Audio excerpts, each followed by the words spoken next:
आज हम जिस टॉपिक के बारे में चर्चा कर रहे हैं उस टॉपिक का नाम है भाषा। सबसे पहले तो हमें यह समझना है कि भाषा कहा किसको जाता है। जो हमारी समझने वाली जो स्थिति है वो ये है कि हमें ये मालूम होना चाहिए कि हम अपने विचारों को, अपने मन की स्थिति को किसी दूसरे तक जो पहुंचाते हैं, तो जाहिर सी बात यह है, आपने एक छोटे बच्चे को देखा होगा। छोटा बच्चा, उसको अगर दूध पीना है या उसको भूख लग रही है तो ऐसी स्थिति में क्या होगा, वो अपने मनोभावों से इस बात को दर्शा देगा कि हाँ उसको भूख लग रही है। एक गूंगा व्यक्ति संकेतों के द्वारा आपको बता देगा कि हाँ उसको क्या समस्या है। आपने देखा होगा, गूंगा व्यक्ति है, भूख लग रही है तो इशारा करेगा। ये क्या है? ये संकेत है। प्यास लग रही है तो ऐसे इशारा करेगा, क्या है? उसको प्यास लग रही है। संकेत अगर सोने का है तो ऐसे करेगा, अर्थात क्या है कि वो सोना चाहता है। इसका मतलब क्या है कि जो हमारे मन की जो स्थिति है, उस मन की स्थिति को व्यक्त करना क्या है? भाषा है। भाषा क्या है? अपने विचारों को व्यक्त करना। अपने मन की जो स्थिति है उसको व्यक्त करने को आप क्या कहेंगे? भाषा कहेंगे। तो अगर हम ये कहें कि भाषा है क्या, तो भाषा को हम ये कह सकते हैं कि अपने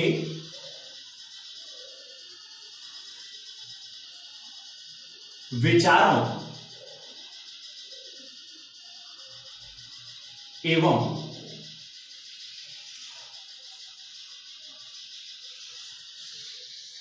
मनोभावों को,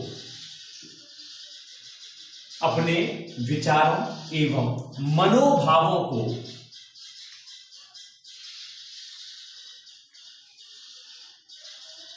व्यक्त करना भाषा कहलाती है।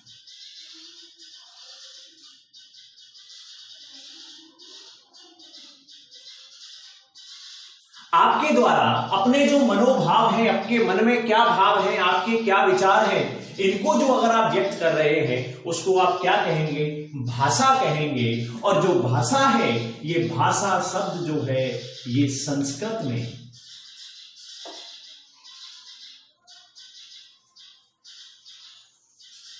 संस्कृत की क्रिया होती है भास। संस्कृत की जो क्रिया है भास, उस भास से बना हुआ है और इस भास का अर्थ होता है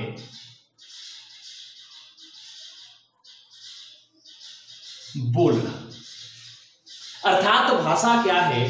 भाषा जो है वो क्या है? अपने विचारों, मनोभावों को व्यक्त करना क्या कहलाता है? भाषा कहलाता है। और भाषा जो है संस्कृत की क्रिया जो भास है, उस भास से जो अर्थ है, और भास का अर्थ क्या है? बोलने से संबंधित है। जैसा कि हम और आप जानते हैं कि भाषा 3 प्रकार की होती है। सबसे पहले अगर हम कहें कि भाषा के प्रकारों के बारे में बात करें तो प्रकार होते हैं 3 प्रकार। पहला है मौखिक भाषा। दूसरा जो प्रकार है वो है आपका सांकेतिक भाषा। तीसरा जो प्रकार है वो है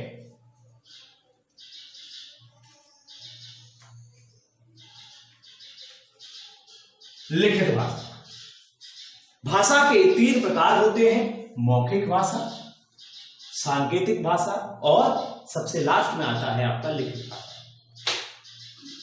सबसे पहले हम लोग चर्चा करते हैं सांकेतिक भाषा के बारे में। सांकेतिक भाषा का अर्थ होता है संकेतों के द्वारा, देखिए अगर इसको परिभाषा के रूप में भी अगर आप कहेंगे तो भाषा क्या है? भाषा है अपने विचारों एवं मनोभावों को व्यक्त करना, भाषा कहलाती है। यदि आप जो अपने मनोभाव या अपने विचारों को जो व्यक्त कर रहे हैं वो सांकेतिक अर्थात संकेतों के द्वारा कर रहे हैं तो उसको कौन सी भाषा होगी? सांकेतिक भाषा। पुनः सुन लीजिए कि सांकेतिक भाषा क्या है कि जब आप अपने मनोभावों को, अपने विचारों को संकेतों के द्वारा प्रदर्शित कर रहे हैं तो उसको कहेंगे सांकेतिक भाषा, जिसका उपयोग सामान्यतया आपने देखा होगा कि कोई गूंगा व्यक्ति है, उसको क्या खाना है, क्या पीना है, उसको सोना है, क्या स्थिति है, वो अपने विचारों को जो दूसरे तक पहुंचाता है, वो जिस भाषा का प्रयोग करता है वो भाषा क्या है? सांकेतिक भाषा है। दूसरी भाषा है मौखिक। मौखिक भाषा में क्या है? मौखिक का मतलब है मुख से बोली हुई। मौखिक जो है अर्थात मुख से जो बात हम अपने मुख से, मुंह से बोल रहे हैं वो क्या है? मौखिक है। और लिखित क्या है? जब आप किसी भी बात को लिख के बता रहे हैं। क्या किया? आप सारे लोग जब फोन का इस्तेमाल करते हैं और किसी को कोई सूचना भेजनी है तो क्या करते हैं? दो तरीके से आप भेजते हैं। आपने क्या किया? आपने अपनी आवाज को रिकॉर्ड किया और रिकॉर्ड करने के बाद में व्हाट्सएप से भेज दिया। ये क्या है? ये मौखिक है। हम और आप एक दूसरे से जो चर्चा कर रहे हैं वो क्या है? वो मौखिक चर्चा है। जब आप इस चर्चा को लिखने लगेंगे तो उसको क्या कहा जाएगा? वो रूप हो जाएगा लिखित भाषा। ठीक है, अभी तक आपने क्या समझा कि भाषा क्या है? कि अपने विचारों एवं मनोभावों को व्यक्त करना भाषा कहलाती है। भाषा जो है संस्कृत की क्रिया भाष से मिलकर बना है और इस भाष का अर्थ होता है बोलना। भाषा के प्रकार कितने होते हैं? 3 प्रकार की भाषा होती है। पहली भाषा होती है मौखिक भाषा, दूसरी भाषा होती है सांकेतिक भाषा और तीसरी भाषा होती है लिखित भाषा। अब हम लोग बात करते हैं जो अगली स्थिति जिसके बारे में हम लोग बात करते हैं वो कहते हैं संपर्क भाषा। क्या है? संपर्क भाषा। जाहिर सी बात यह है, संपर्क का मतलब है आपसी मेल और भाषा का मतलब है भाषा। वो भाषा जिससे आपसी मेल हो। जैसे ग्रामीण क्षेत्र में हम लोग जिस बारे में चर्चा करते हैं वो भाषा अलग है, लेकिन यदि आप कहीं इंग्लैंड चले गए, आप अमेरिका चले गए तो क्या वो आपकी गांव की भाषा को समझने वाला है? नहीं। आपकी जो क्षेत्र में बोलने जाने वाली भाषा है उससे आप जो व्यक्ति है क्या सामने वाले से संपर्क कर पाओगे? है ना? अगर आपसे कहा जाए कि जब आप अपने घर पर हैं तो आप क्या कहोगे? आप कहोगे 1 गिलास पानी दे दो। है ना? क्या कहा आपने? 1 गिलास पानी दे दो। जाहिर सी बात है आपकी माताजी या आपके भाई या आपकी बहन या आपके पिताजी इस बात को समझ गए कि बच्चे को क्या चाहिए? 1 गिलास पानी चाहिए। है ना? लेकिन यही बात आप अमेरिका में जाके कहो कि 1 गिलास पानी दे दो तो क्या वो आपकी बात को समझ पाएगा? नहीं समझ पाएगा ना। वहां पे आपको क्या है? वहां पर आपको अंग्रेजी बोलनी पड़ेगी। क्या है? Please give me a glass of water. है ना? Please give me a glass of water. इसका मतलब क्या है कि वहां हमें उस व्यक्ति से संपर्क करने के लिए हमने किस भाषा का इस्तेमाल किया? हमने भाषा का इस्तेमाल किया अंग्रेजी का। यहां पर हम लोग चर्चा करते हैं और कहते हैं कैसे हो, लेकिन यदि आप बिहार में चले जाओगे जहां वो नहीं जानता आपकी भाषा को कि कैसे हो, तो वो क्या कहेगा? क्या आप उससे संपर्क कर पाएंगे? नहीं कर पाएंगे। आपको उससे संपर्क करने के लिए बिहारी या भोजपुरी आपको बोलनी ही पड़ेगी, और जो भोजपुरी बोलनी पड़ेगी तो ऐसी स्थिति में क्या होगा? आप क्या बोलोगे? का हो, अर्थात आपको उस दूसरे व्यक्ति से संपर्क करने के लिए बिहारी को बोलना पड़ा तो जाहिर सी, या भोजपुरी को बोलना पड़ा तो ऐसी स्थिति को क्या कहेंगे? ऐसी भाषा जिससे दो व्यक्तियों के बीच में संपर्क स्थापित होता है ना? क्या कहें? ऐसी भाषा जिससे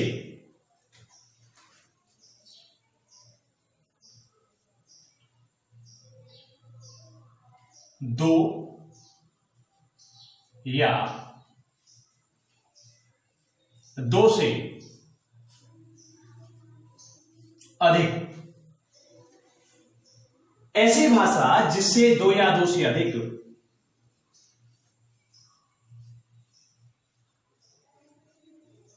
व्यक्तियों से संपर्क स्थापित होता है।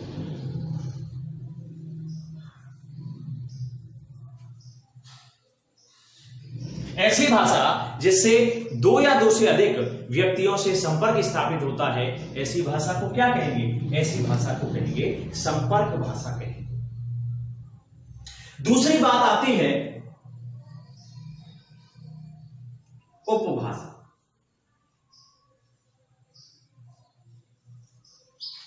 और इसी के साथ में हम कह सकते हैं एक स्थिति और आती है जिसको कहते हैं,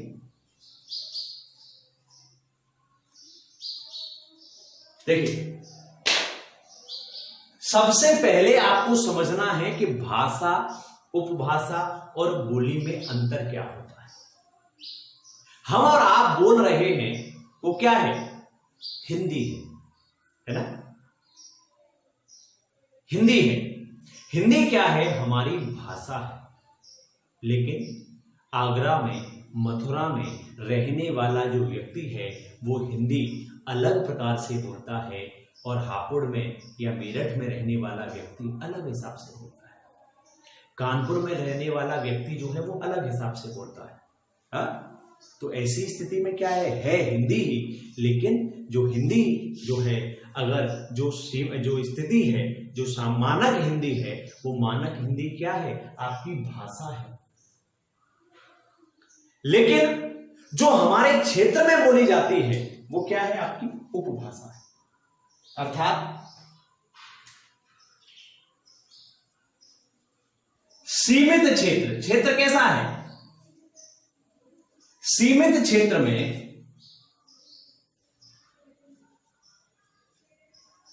बोली जाने वाली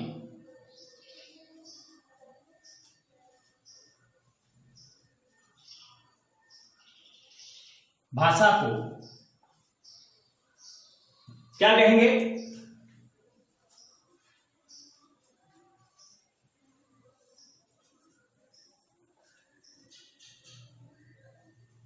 उपभाषा कहते हैं। अगर हम उदाहरण के लिए बात करें तो क्या हो गया? जैसे ब्रज भाषा, जो ब्रज क्षेत्र है, आगरा मथुरा का जो क्षेत्र है, अवधि है, ये क्या है? ये उपभाषाएं। अब बात आती है बोली। बोली भी एक प्रकार से उपभाषा ही है, जो और छोटे क्षेत्रों में बोली जाती है। अर्थात बोली और उपभाषाओं के बारे में बात करें तो हम ये कह सकते हैं कि सीमित क्षेत्रों में बोली जाने वाली जो भाषा होती है, उस भाषा को हम उपभाषा कहते हैं। जैसे ब्रज भाषा और अवधि, जैसे कि हमारे तुलसीदास जी ने जो लिखा है, आपका रामचरितमानस लिखी हुई है, वो रामचरितमानस किस भाषा में है? अवधि में, है ना? अब बात आती है, इससे आगे हम लोग चर्चा करते हैं,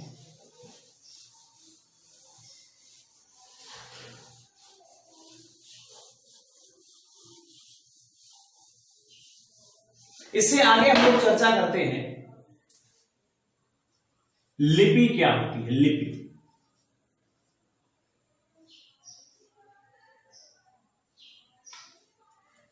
सबसे पहले अगर हम कहें कि ये लिपि क्या है, भाषा क्या है? भाषा होती है कि अपने विचारों को, अपने मनोभावों को किसी दूसरे व्यक्ति तक पहुंचाना क्या है? भाषा। लेकिन उस भाषा को जब आप लिखने के बारे में बात करते हैं तो ऐसी स्थिति में हमें क्या है कि पर्टिकुलर या विशेष रूप से किसी भी अक्षर के लिए हमारा एक चिन्ह होता है कि नहीं होता। जैसे कि आपने देखा अ है, अ जो है इसके लिए चिन्ह है ना, तभी तो लिख पा रहे हैं आप। कॉमा है, कॉमा चिन्ह है ना, फुल स्टॉप है, विराम चिन्ह है, ये क्या है, ये चिन्ह है ना। तो किसी भी भाषा को लिखने के लिए हम क्या करते हैं, हम विशेष चिन्हों का प्रयोग करते हैं और वो विशेष चिन्ह क्या कहलाते हैं, लिपि कहलाते हैं। क्या कहलाते हैं, लिपि कहलाते हैं। जैसे क है तो क को आप कैसे बनाते हो, ऐसे बनाते हो ना। क्या है ये लिपि से ही तो पता चला कि आपको क कैसे बनाना है ना। तो सबसे पहले अगर हम लिपि के बारे में बात करें तो लिपि क्या है, जरा इसको हम और आप समझते हैं। परिभाषा के रूप में इसको, अगर लिपि को किस प्रकार लिखेंगे, इसको हम और आप समझते हैं। ठीक है, कहा क्या गया, अपने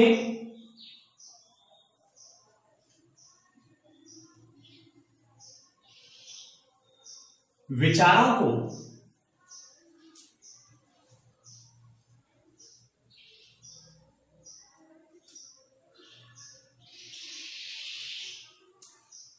लिखने के लिए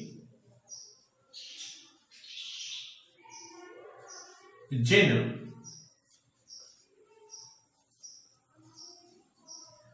विशेष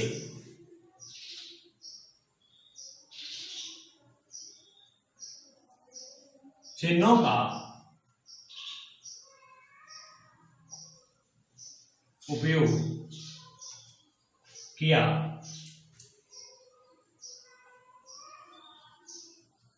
जाता है, लिपि कहलाती है। क्या कहा, अपने विचारों को लिखने के लिए जिन भिन्न विशेष चिन्हों का प्रयोग किया जाता है उसको क्या कहते हैं, लिपि कहते हैं। और संसार की कोई भी भाषा ऐसी नहीं है जिसको लिखने का तरीका न बताया गया हो। अर्थात ये कह सकते हैं कि संसार की जो प्रत्येक भाषा है उसकी कोई ना कोई लिपि जरूर होगी। कुछ भाषाएं और उनकी जो लिपियां हैं उनको हम और आपको बताते हैं।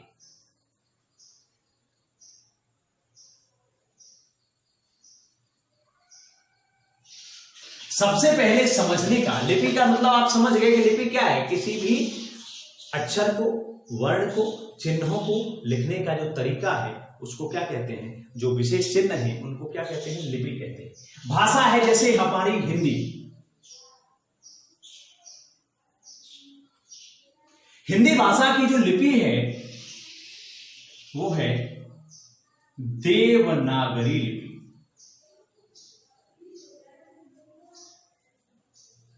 कौन सी लिपि है, देवनागरी लिपि। अगर आपसे कोई पूछता है कि बताइए हमारी जो भाषा है हिंदी है इसकी लिपि कौन सी है, तो इसकी लिपि कौन सी है, देवनागरी लिपि है। दूसरा हम लोग चर्चा करते हैं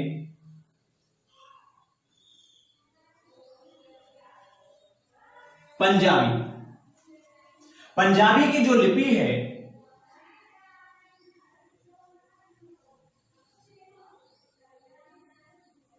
गुरुमुखी लिपि।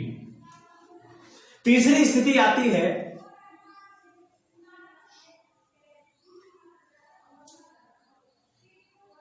कलकत्ता में बोली जाती है बंगला, तो इसकी जो लिपि है बांग्ला लिपि। इसके अलावा अगर आपसे कहें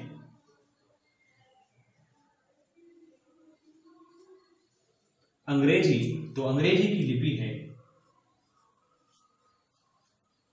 रोमन लिपि। अंग्रेजी जो भाषा है वो किसमें है, रोमन भाषा, रोमन लिपि है। और पांचवा है आपका फारसी। फारसी भाषा की जो लिपि है वो है उर्दू,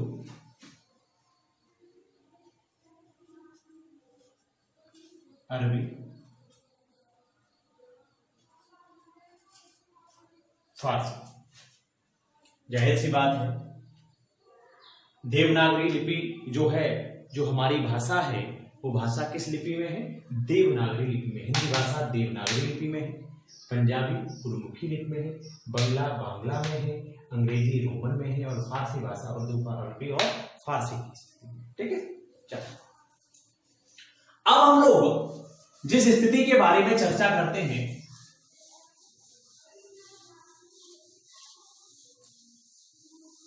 वो है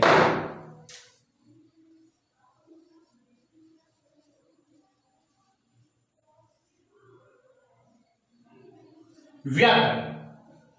व्याकरण क्या है भाई? हमने ये तो कह दिया कि जब हम किसी भी भाषा को लिखेंगे तो उसके लिए लिपि होनी चाहिए, लेकिन उस लिपि को लिखने के लिए कुछ ना कुछ नियम भी तो होने चाहिए। बिना नियमों के जब आप लोग सड़क पर चलते हैं तो ऐसी स्थिति में नियम है ना कि आपको हमेशा अपने बाईं ओर चलना चाहिए। अगर आपका नियम ना हो, किसी को ये मालूम ही ना हो, तो ऐसी स्थिति में क्या हो सकता है? दुर्घटना होने के चांसेस हो सकते हैं। इसलिए भाई जब भाषा है तो भाषा को शुद्ध लिखने के लिए देखिए क्या कहें, शुद्ध भाषा लिखने हेतु, शुद्ध भाषा लिखने हेतु जो नियमबद्ध, शुद्ध भाषा को लिखने के लिए जो नियमबद्ध, नियमबद्ध क्या होगा? नियमों से बंधी हुई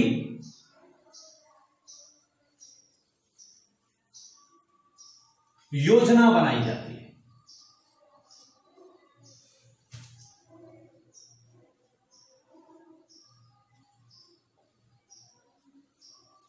शुद्ध भाषा को, कोई भी भाषा है उसको शुद्ध लिखने के लिए जो नियमबद्ध योजना बनाई जाती है, उस नियमबद्ध योजना को व्याकरण कहते हैं। क्या कहते हैं? व्याकरण कहेंगे। व्याकरण क्या है? भाषा को, या ये कह दीजिए कि भाषा को शुद्ध लिखने का तरीका जो है वो आपको सिखाता है कि व्याकरण है।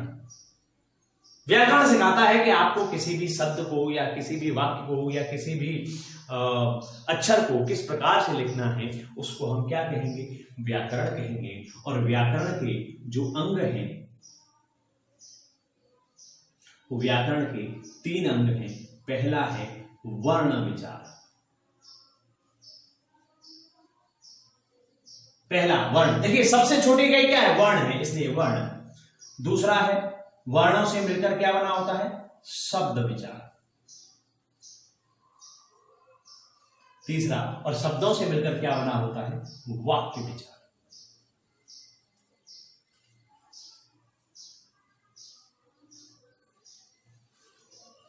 कोई भी जो अक्षर है उस अक्षर का बंटवारा कैसे है, जो कि हम अगले उसमें पढ़ेंगे कि अक्षरों का बंटवारा किस प्रकार से है, कि अक्षरों में स्वर आते हैं, व्यंजन आते हैं, किस प्रकार से उनको बांटा गया है। स्वर्ग में आपका दीर्घ स्वर, ह्रस्व स्वर होता है। अगर व्यंजनों के बारे में बात करें तो क्या होता है? स्पर्श व्यंजन, ऊष्म व्यंजन, अंतस्थ व्यंजन, संयुक्त व्यंजन, ये क्या है? ये सभी वर्णों के विचार। वर्ण विचार में अगर हम देखेंगे तो हम क्या है कि किसी भी क उच्चारण कर रहे हैं कि किसी भी वर्ण का उच्चारण कैसे होगा, है ना? किसी भी वर्ण को बांटा किस किस स्थिति में गया है, ये सब हम और आप जो सीखेंगे वो किस में है? वर्ण विचार में सीखेंगे। उससे संबंधित जो नियम है वो वर्ण विचार है। दूसरा है आपका शब्द विचार। शब्द किस प्रकार से बनते हैं, शब्दों का अर्थ क्या रहेगा, शब्दों को बनाने का तरीका क्या है, वो हम सीखेंगे शब्द विचार में। और वाक्य विचार में होता है कि शब्दों को मिलाकर वाक्य किस प्रकार से बनाए जाते हैं, किसको कहेंगे कि ये वाक्य बना हुआ है कि नहीं है, हमारे विराम चिन्ह हमें किस प्रकार से कहाँ चिन्ह लगाना है, कहाँ नहीं लगाना है, ये हम जो पढ़ते हैं वो पढ़ते हैं आपके वाक्य विचार। ठीक है, चलो अब नेक्स्ट जो स्थिति आती है, जो अगली स्थिति है, वो अगली स्थिति है साहित्य क्या है।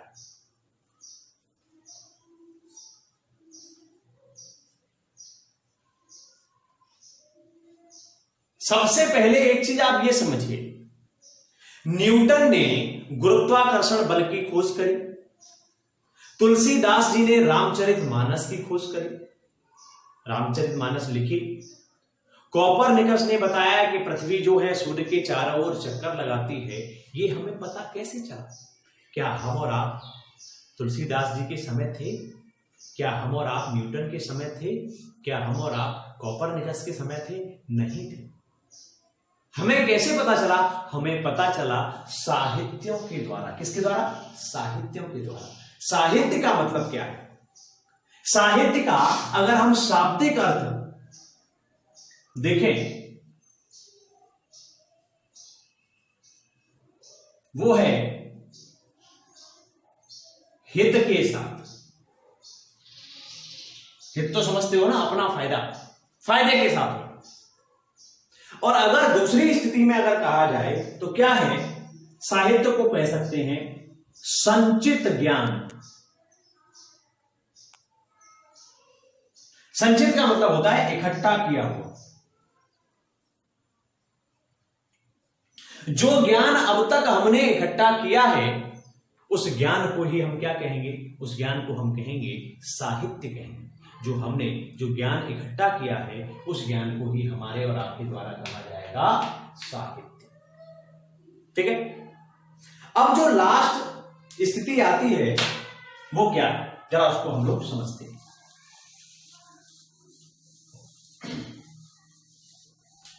जैसा कि हम और आप जानते हैं कि हमारा जो देश है ये 15 अगस्त 1947 को आजाद हुआ। 26 जनवरी 1950 को देश का संविधान लागू हुआ और हम लोग सारे के सारे जो हमारी राजभाषा है, हमारे जो राष्ट्र भारत है, इस भारत की जो भाषा है वो हिंदी है। तो ऐसी स्थिति में ऐसा तो हो नहीं सकता कि भाई बिना किसी नियम कायदे कानून के सारे लोग मानने लग जाए। इसके लिए हमने जो अपने कायदे कानूनों अर्थात जो बुक है, जो किताब है संविधान, उस संविधान में इससे संबंधित नियम दिए हैं और वो कहां और किस प्रकार से दिए गए हैं उस पर हम लोग चर्चा करते हैं। सबसे पहले हमें ये याद रखना है कि हिंदी को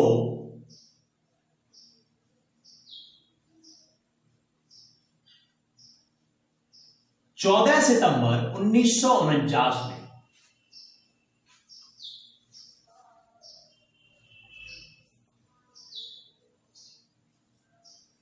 अनुच्छेद 343 का भाग 1 के अनुसार क्या माना गया? राजभाषा की जो हमारा राष्ट्र है,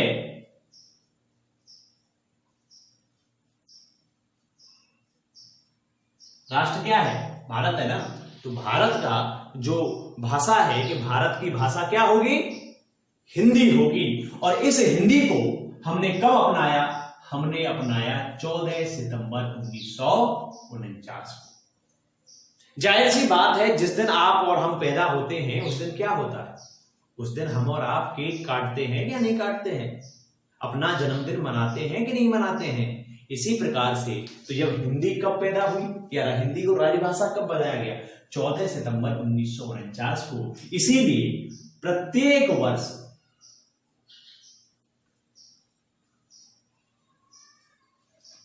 14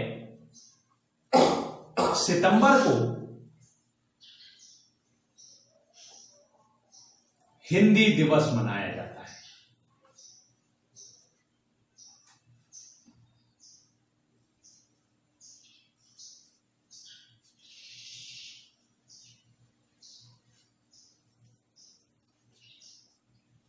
आपसे कोई पूछ सकता है कि हिंदी के बारे में संविधान में कहां लिखा है? तो लिख सकते हैं कि संविधान जो हमारी राजभाषा हिंदी है उसको तो 14 सितंबर को मनाया जाता है हिंदी दिवस। आपसे क्या पूछेगा कि बताइए हिंदी को राजभाषा कब बनाया गया?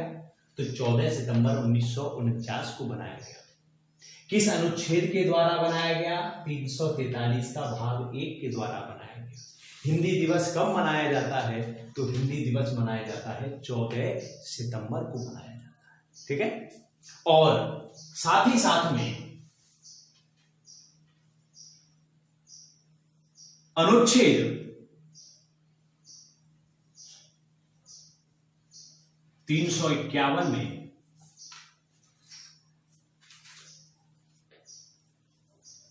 कि हिंदी भाषा जो है उसका आपको विकास करना है, उसको प्रोत्साहित करना है। ये जो जिम्मेदारी है, ये जिम्मेदारी राज्य सरकारों को और भारत सरकार को दी गई है। ठीक है, तो इसी के साथ में हमारा चैप्टर जिसका नाम है भाषा, ये समाप्त होता है। धन्यवाद।